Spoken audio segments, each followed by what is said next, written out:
մարդիկ բոլորը նիհարում, որովհետև չեն ընկալում, որ դա իրենց կամքի թուլության խնդիրը չի, այլ հիվանդություն է։ Երկրորդը, որ ինքը ապրելակերպային հիվանդություն է ամեն դեպքում, չկա այսպես, որ դու մտար,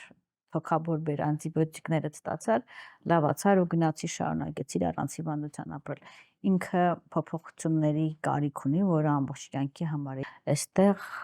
ապրելակերպի փոփոխություններ են պետք, այսինքն ուղեղում sense մատ ճղկիկ պետք է լինի ներսում, հիմնականում այդպես է լինում, որից հետո դու վերաբերմունքդ քո քնին, հա, քնելու ռեժիմին,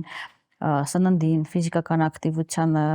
հատկապես սննդի մշակույթին, ոչ թե դիետային, այլ առողջ սնվելու մշակույթին չես փոխում։ Դե դու փոխում ես, կարող ես առանց նույնիսկ վիրահատության, շատ հաճախ ներդեղորայքային բուժման, կյանքդ փոխել, օրինակներ կան, բայց ասած ես քչաթիվ են, որտեղ մարդիկ միշտ մտածում են, որ արագ, առանց շատ ջանքերի